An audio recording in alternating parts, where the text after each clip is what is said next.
చూస్తున్నాం. వినియోగదారులకి కేంద్రం ఒక బిగ్ షాక్ ఇచ్చింది. కమర్షియల్ గ్యాస్ ధరని చాలా భారీగా పెంచేసింది. 19 కేజీల కమర్షియల్ సిలిండర్ పైన 993 రూపాయలను పెంచేసింది. ఇక ఈ రేట్లతో హైదరాబాద్లో కమర్షియల్ గ్యాస్ సిలిండర్ ధర 3,315 రూపాయలు అవుతోంది. ఇరాన్ ఇజ్రాయెల్ యుద్ధం తర్వాత 3 సార్లు గ్యాస్ ధరలు పెరిగాయి. మార్చిలో 144 రూపాయలు, ఏప్రిల్లో 195 రూపాయలు, ఇప్పుడు ఒకేసారిగా 993 రూపాయలు. ఇప్పటికే 144, 195 పెరిగితేనే ఒక్కో టిఫిన్ మీద 10 రూపాయల చొప్పున వసూలు చేస్తున్నారు టిఫిన్ సెంటర్ల యాజమాన్యాలు. అఫ్కోర్స్ వాళ్ళకు కూడా చాలా తీవ్రంగా నష్టం వాటిల్లుతుంది. కానీ పెరిగిన ధరల్ని మళ్ళీ తగ్గిస్తారా? తగ్గించరు, అలాగే ఉంచేస్తారు.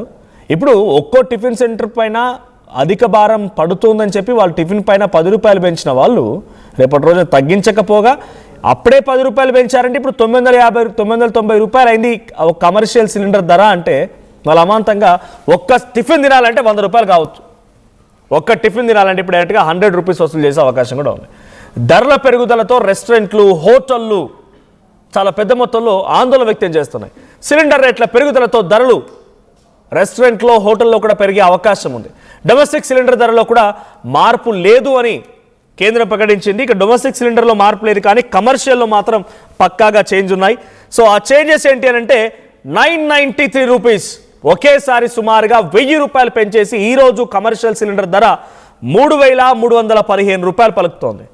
దీనివల్ల మీరు ఇంట్లో చేసుకుంటే మాకేం లాభం నష్టం అనుకుంటే ప్రతిదీ కూడా బయట నుంచి, అఫ్కోర్స్ ఏదైనా ఓ పెరుగు ప్యాకెటే కావాలనుకోండి, సో బయట మంచిగా వాటిని మరిగించి ఆ పాలని పెరుగుగా చేయడానికి పాలను మరిగించాలా, అప్పుడు సిలిండర్ కావాలా వద్దా? సో బయట నుంచి కొనుగోలు చేసే పెరుగు ప్యాకెట్ ధర కూడా పెరగబోతుంది. అంటే బయట కమర్షియల్గా వచ్చేటువంటి పెరుగు ప్యాకెట్లు కాదు, ఎక్కడైనా రీటైల్గా డైరీ దగ్గర వెళ్ళాలనుకుంటే అది కూడా ఎఫెక్టే. ఇంకా ఇది ఒకటే కాదు, చాలా పెద్ద మొత్తంలో నిన్నటి వరకు ఎవరైతే వీకెండ్స్ వచ్చాయో it's a biggest shocking news. ఈ రోజు నుంచి 3 రోజుల పాటుగా ఇట్స్ ఎ లాంగ్ వీకెండ్. ఈరోజు May 1, రేపు సాటర్డే, ఎల్లుండి సండే. ఈ 3 రోజుల పాటుగా పబ్బులు, గబ్బులు అని తిరిగే వాళ్ళందరికీ కూడా ఒక బిగ్గెస్ట్ షాక్ అని చెప్పాలి. బిర్యానీలు ఉండవు, బ్రేక్ఫాస్ట్లు ఉండవు, బయటికి వెళ్ళి ఏం తిందామన్నా కూడా మీరు ఇన్ని రోజుల వరకు ఒక 1000 రూపాయలు అంచనా వేసుకొని బయటికి వెళ్తే ఇప్పుడు సుమారుగా 4-5 వేలు కాబోతున్నాయి. బికాస్ ధరలు పెంచబోతున్నారు ఆ స్థాయిలోనే. మా ప్రతినిధి మధు జాయిన్ అవుతారు నాతో పాటుగా. మధు, సో ఈ స్థాయిలో పెరిగిపోయింది. బహుశా కమర్షియల్ సిలిండర్ ధర ఈ స్థాయిలో పెరగడం హిస్టరీలోనే ఫర్ ద ఫస్ట్ టైం అనుకుంటా. ఈ స్థాయిలో పెరిగిపోవడం అఫీషియల్గా 3,300 రూపాయల పైచిలకు పలుకుతోంది. సో ఈ స్థాయిలో సిలిండర్ ధరలు పెరిగిన తర్వాత నాకు తెలిసి హోటళ్ళు, టిఫిన్లు తెరవాలంటేనే ఆందోళన వ్యక్తం చేసే పరిస్థితి. ఒకవేళ తెరిచినా కూడా అమాంతంగా వాటి ధర 100 రూపాయల వరకు వెళ్ళినా ఆశ్చర్యపోకుండా అదనంగా. సో ఎలా ఉండబోతోంది దీనిపైన కమర్షియల్ సిలిండర్ ధర వాడకాలు చేసేటువంటి రెస్టారెంట్ల రియాక్షన్ ఏంటి? ఎగ్జాక్ట్లీ, నిజంగానే నరేంద్ర మోదీ ప్రధాని గతంలోనే చెప్పారు, కరోనా తర్వాత అత్యంత క్లిష్ట పరిస్థితులు ప్రపంచం ఎదుర్కోబోతా ఉంది, దాన్ని ఫేస్ చేయడానికి భారత్ తర్వాత రాష్ట్రాలన్నీ కూడా సిద్ధంగా ఉండాలనేటువంటి స్టేట్మెంట్ చేశారు ముఖ్యమంత్రికి సంబంధించినటువంటి వీడియో కాన్ఫరెన్స్ కి సంబంధించిన సమావేశంలో. సో ఆ పరిస్థితులు ఇప్పుడు మెల్లగా రిఫ్లెక్ట్ అవుతున్నట్టుగా కనిపిస్తా ఉంది. ఆల్రెడీ కమర్షియల్ ధరలు పెరగడంతో, దానికి సంబంధించిన షార్టేజ్ ఉండడంతో హోటల్స్ మూతపడ్డాయి. హైదరాబాద్ లో చాలా హోటల్స్ లో ఈ హోటల్ తిరిగి కమర్షియల్ సిలిండర్ అందుబాటులోకి వచ్చిన తర్వాత తిరిగి తెరుస్తామనేటువంటి చాలా హోటల్స్ ఆల్రెడీ ఇప్పుడే బయట బోర్డ్స్ పెట్టేశాయి. అందులో పనిచేస్తున్న సిబ్బంది ఉద్యోగాలు పోయాయి. తర్వాత ఈ రేట్ల వల్ల వాళ్ళు కొంతమంది ఖాళీ చేసి వెళ్ళిపోతా ఉన్నటువంటి పరిస్థితి ఉంది. ఆ ఎఫెక్ట్ ఇంకా పడే పరిస్థితి ఉంది. కేవలం ఈ చిన్న స్థాయి హోటలే కాదు, పెద్ద హోటల్లో కూడా పడిపోయింది. మనం ఆల్రెడీ హోటల్స్కి వెళ్ళి ఇడ్లీ, దోశ, ఏదైనా ఇంకా వడ, ఇంకా ఏదైనా టిఫిన్స్ చేద్దామంటే దానిపైన 5 రూపీస్ 10 రూపీస్ ఎక్స్ట్రా అనేటువంటిది, అంటే ఉన్న రేటు మీద 10 రూపీస్ ఎక్స్ట్రా వసూలు చేస్తా ఉన్నారు. అది కమర్షియల్ ధర పెరిగినటువంటి సిచ్యువేషన్ లో ఇప్పుడు ఇరాన్ తర్వాత ఇజ్రాయెల్, అమెరికా యుద్ధానికి సంబంధించి మరింత రేట్లు పెరిగినటువంటి పరిస్థితి. కమర్షియల్ ఇప్పటికే బ్లాక్ లో దందా చేస్తా ఉన్నారు. దీనికి సంబంధించి ఆల్రెడీ ఇప్పుడు రేటు 3,315 రూపాయలకు చేరుకోవడం అనేటువంటిది కాస్త తీవ్రమైనటువంటి భారం కమర్షియల్ గ్యాస్ సిలిండర్ అనేటువంటిది. బయట అంతా కూడా బయట కుకింగ్ కి సంబంధించినటువంటి హోటల్స్ కి సంబంధించి ఈ స్విగ్గీ, జొమాటో డెలివరీ సప్లై చేసినటువంటి అన్ని హోటల్స్ కూడా కమర్షియల్ సిలిండర్ నే ఉపయోగిస్తా ఉన్నారు. వాళ్ళందరి పైన కూడా తీవ్ర భారం పడే అవకాశం ఉంది. కొన్ని పెద్ద హోటల్స్ మాత్రం, కాస్త స్పేషియస్ గా ఉన్నటువంటి హోటల్స్ మాత్రం వాళ్ళు ఈ కట్టెలు తెప్పించుకునే ప్రయత్నం చేస్తా ఉన్నారు. టింబర్ డిపోలతో వాళ్ళు డైరెక్ట్ గా కాంటాక్ట్ అవుతా ఉన్నారు, కట్టెలు తెప్పించుకుంటున్నారు. కట్టెలు మండించి వంట చేసేటువంటి పరిస్థితి లేని హోటల్స్ మాత్రం ఈ సిలిండర్స్ పైన ఆధారపడతా ఉన్నాయి. అది రేటు పెరగడంతో వాళ్ళు హోటల్స్ మూసేసే పరిస్థితి. సో ఈరోజు ఈ రేటుతో బయట హోటల్లో తినాలంటే కూడా అందరికి జేబుకు చిల్లుబడే సిచ్యువేషన్ ఉంటుంది. జనాలంతా కూడా ఇంట్లో ప్రిపరేషన్ చేసుకునేటువంటి పరిస్థితి. అంటే రోజువారీగా బయటికి వెళ్ళి బయట తింటూ పనుల నిమిత్తం బయటకు వెళ్ళేవారు కూడా ఇంట్లోనే తిని వెళ్లాల్సినటువంటి సిచ్యువేషన్ ఏర్పడింది. సో ఇది ఇంకా కొన్ని రోజులు కొనసాగేటువంటి అవకాశం కనిపిస్తా ఉంది. ప్రస్తుతం రేటు పెరుగుతా పోతుంది. కమర్షియల్ సిలిండర్ పెరిగిన డొమెస్టిక్ సిలిండర్ మాత్రం స్థిరంగానే ఉన్నట్టుగా చాలా స్పష్టంగా కంపారిటివ్లీ వేరే స్టేట్స్ తో కంపేర్ చేస్తే తెలుగు స్టేట్స్ లో మోస్ట్లీ హైదరాబాద్ లాంటి మహానగరంలో మెట్రోపాలిటన్ సిటీలో ఫుడ్ బిజినెస్ అత్యద్భుతమైనటువంటి ఒక సక్సెస్ఫుల్ బిజినెస్ హైదరాబాద్ లో. రెస్టారెంట్స్ కానీ హోటల్స్ కానీ చిన్న చిన్న టీ కొట్ల దగ్గర నుంచి మొదలుకుంటే బడా రెస్టారెంట్ల వరకు కూడా అద్భుతంగా బిజినెస్ అవుతూ ఉంటుంది. సో అంతటి స్థాయిలో విదేశీ పర్యాటకులు రావడం కానీ, లేకపోతే బిజినెస్ క్లాసెస్ వారు కానివ్వండి, లేకపోతే ఐటీ ఎంప్లాయీస్ కానీ, ప్రతి ఉద్యోగి కూడా అటువంటి హోటల్స్ పైన కొన్ని సందర్భాలు ఆధారపడి వాటి నుంచి పర్చేస్ చేయడం తినలాంటివి జరుగుతూ ఉంటుంది. ఇప్పుడు ఆ హోటల్స్ 1-2 రోజులు గతంలో కూడా ఇదే మాదిరిగా హోటల్స్ మూతపడితేనే ఎంతో స్థాయిలో ఒక భారీ నష్టం వాటిల్లింది ఆ హోటళ్ళకి. హైదరాబాద్ కూడా అస్తవ్యస్తంగా మారిపోయింది. అంటే బయటికి వెళ్ళిన వారు, బ్యాచిలర్స్గా ఉన్నవారు, హాస్టల్స్లో ఉన్నవాళ్ళు అంతా ఆశ్చర్యానికి గురయ్యారు, ఒక ఆందోళన వ్యక్తం చేశారు. ఇప్పుడు ఏకంగా ధరలు అమాంతంగా పెరిగిపోయి అది కూడా అందుబాటులో లేకపోయినటువంటి కొన్ని సిలిండర్లు కూడా.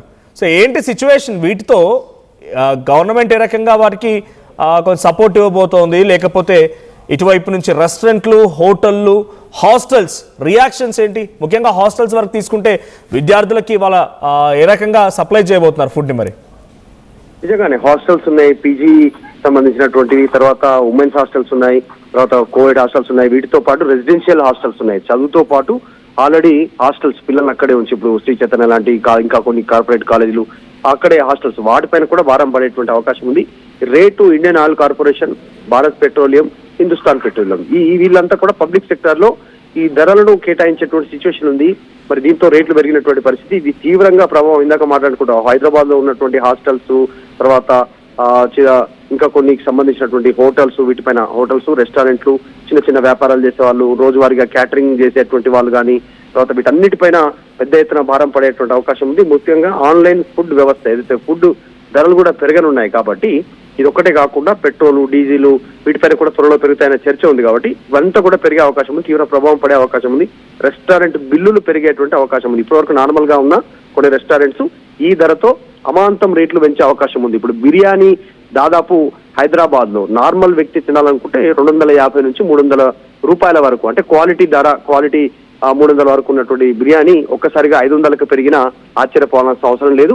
సో ఈ రేటు పెరిగే అవకాశం ఉంది. చాయ్ లవర్స్ ఎవరైతే ఉన్నారో 10 నుంచి 15 రూపాయలకు చాయ్, సింగిల్ చాయ్ లభించే చాయ్ 25-30 రూపాయలకు చాయ్ లభించే అవకాశం ఉంది. సో ప్రతి రంగంలో ప్రతి చిన్న అంశం పైన కూడా ఎఫెక్ట్ పడేటువంటి అవకాశం ఉంది. నెక్స్ట్ రవాణా రంగం మీద కూడా ఎఫెక్ట్ పడే అవకాశం ఉంది. సిఎన్జి, ఎల్పిజి మీద ఆధారపడి అనేక వాహనాలు నడుస్తా ఉన్నటువంటి పరిస్థితి, వాటిపైన తీవ్ర ప్రభావం ట్రాన్స్పోర్టేషన్ మీద, ఈ పబ్లిక్ ట్రాన్స్పోర్టేషన్ మీద కానీ, కమర్షియల్ ట్రాన్స్పోర్టేషన్ మీద కూడా తీవ్ర ప్రభావం పడే అవకాశం ఉంది. ఈ ఎఫెక్ట్ కాస్త లాంగ్ ప్రాసెస్ లో కొంచెం సుదీర్ఘంగానే ఉండే సిచ్యువేషన్ ఉంది. దీన్ని రాష్ట్రాలు ఎట్లా ఫేస్ చేస్తాయి, కేంద్రాలు ఎట్లా సహకరిస్తాయి అనేటువంటి చూడాలి. ఎందుకంటే ప్రపంచంలో మన దేశం 2వ అత్యంత ప్రపంచ జనాభా కలిగినటువంటి పరిస్థితి, అత్యంత ఎక్కువ జనాభాగా చైనా తర్వాత. చరిత్రలో చైనాను బీట్ చేయబోతున్నారు. 140 కోట్ల మంది జనాభాతో తొనికిసలాడుతున్నటువంటి భారత్ కి ఎల్పిజి, సిఎన్జి, పెట్రోల్, డీజిల్, ఈ క్రూడ్ ఆయిల్ అనేటువంటి దానిపైన పెద్ద ఎత్తున ఆధారపడ్డాం.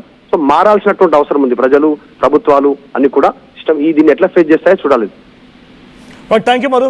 సో కేంద్రం అమాంతంగా కమర్షియల్ సిలిండర్ ధరల్ని పెంచేసింది. 993 రూపాయలు ఈరోజు ఒక్కరోజే పెంచడంతో ఆ ఫైనల్ ధర 3300 పైచీలకు నమోదైంది. హోటళ్ళు, రెస్టారెంట్లు, హాస్టల్ అన్నీ కూడా ఒక్కసారిగా తల్లు పట్టుకునే పరిస్థితి.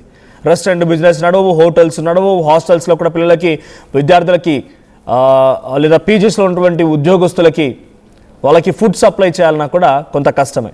సో ఈ ప్రభావం చాలా తీవ్రంగా ఉండబోతోంది. సో ఇప్పుడు పెరిగినటువంటి ఈ సిలిండర్ ధరలతో అటు వ్యాపారస్తుల రియాక్షన్ ఏంటో చూడాలి. సో మీ అభిప్రాయం ఏంటి? ఈ స్థాయిలో గ్యాస్ ధరలు పెరిగాయి అన్నప్పుడు పెట్రోల్, డీజిల్ ధరలు కూడా పెరిగే అవకాశం కూడా ఉంది. సో అంటే ఒక రకమైనటువంటి ఇన్ఫ్లేషన్కి ఇది కారణమవుతోంది. సో 10 రూపాయలు ఈ వరకే ఆల్రెడీ టిఫిన్ల పైన పెంచినటువంటి ఆ టిఫిన్ సెంటర్లు బిర్యానీస్ పైన ఏకంగా ఇందాక ప్రతినిధి మధు చెప్తున్నట్టుగా 100 రూపాయల బిర్యానీ కాస్త 500 పైన కూడా ఆశ్చర్యపోకుండా అటువంటి సిలిండర్ ధరలు పెరిగిపోయాయి. చూద్దాం మరి ఏం జరుగుతుందో. సో మీ అభిప్రాయం ఏంటి? లాంగ్ వీకెండ్ వచ్చింది ఆల్రెడీ.